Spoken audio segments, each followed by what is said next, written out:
সুজি আর বাদাম দিয়ে ভীষণ মজাদার একটি নাস্তা বানিয়ে ফেলেছি। আসসালামু আলাইকুম এভরিওয়ান, সবাই কেমন আছেন? আশা করি সবাই খুব ভালো আছেন। আবারও চলে এসেছি নতুন একটি রেসিপি নিয়ে। আজকে ভীষণ মজাদার একটি নাস্তা তৈরি করেছি। এটা উপর থেকে ক্রিসপি, ভেতর থেকে হয়েছে খুবই সফট। শুধুমাত্র সুজি আর বাদাম দিয়ে মজাদার নাস্তাটি কিভাবে তৈরি করেছি সেই রেসিপিটি আজকে আপনাদের সঙ্গে শেয়ার করবো। আশা করি খুবই ভালো লাগবে। তো চলুন মজাদার নাস্তা তৈরির ফুল রেসিপিটি দেখে নেই।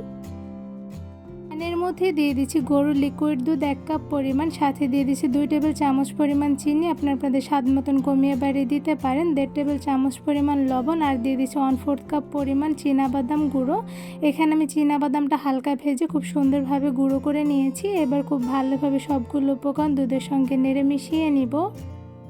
আঁচ মিডিয়ামে রেখে দুধের সঙ্গে সবগুলো উপকরণ কিছুক্ষণ জাল করে এর মধ্যে দিয়ে দিচ্ছি সুজি। এখানে আমি 1 কাপ পরিমাণ সুজি নিয়ে নিয়েছি। অল্প পরিমাণ করে সুজি দিয়ে খুব ভালোভাবে নেড়ে নিচ্ছি।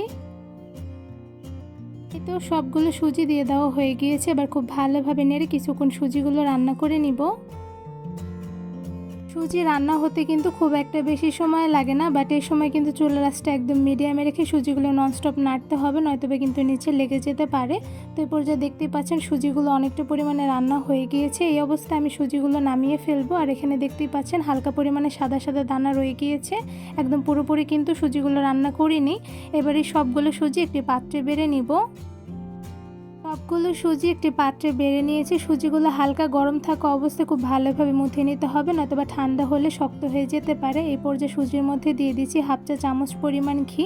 এইভাবে ঘি দিয়ে দিলে নাস্তা থেকে কিন্তু খুব সুন্দর একটি ঘ্রাণ আসে। তো এই পর্যায়ে খুব ভালোভাবে সুজিগুলো মুথে নিচ্ছি। সুজিগুলো খুব ভালোভাবে মুথে নিয়েছি। এবার হাতে অল্প পরিমাণে ঘি লাগিয়ে আমি সুজির ডো থেকে ছোটো সাইজ করে একটি লিচি কেটে নিচ্ছি। তো এখানে দেখতেই পাচ্ছেন মিডিয়াম সাইজ করে একটি লিচি কেটে নিয়েছি। এবার এই লিচিটা আমি গোল শেপ করে নিব।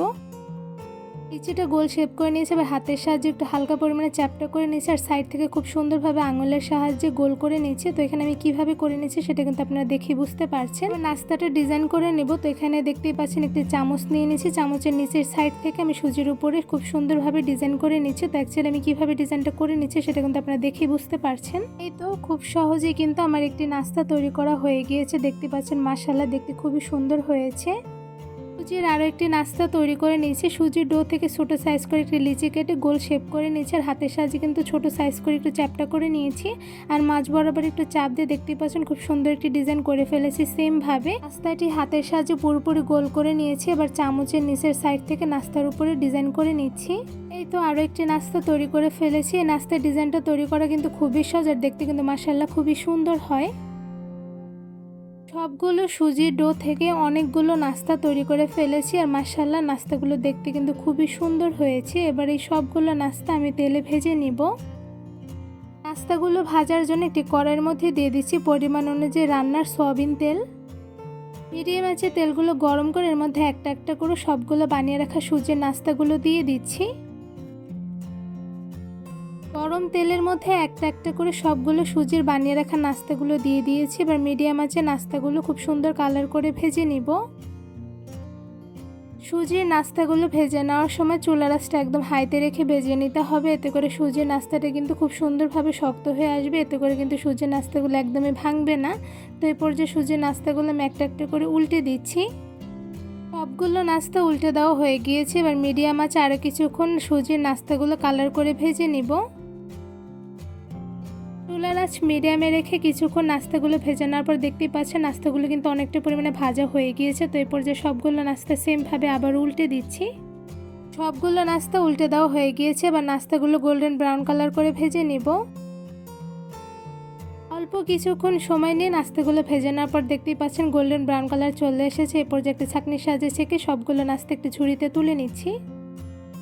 একদম সহজভাবে ঝটপট কোনো রকম ঝামেলা ছাড়াই তৈরি করে ফেলেছি সুজি আর বাদাম দিয়ে দারুণ মজাদার একটি নাস্তা। এই নাস্তাগুলো তৈরি করা কিন্তু খুবই সহজ, আর খেতে কিন্তু অসম্ভব মজাদার হয়ে থাকে। নাস্তাগুলো গোল্ডেন ব্রাউন কালার করে ভেজে নিয়েছি।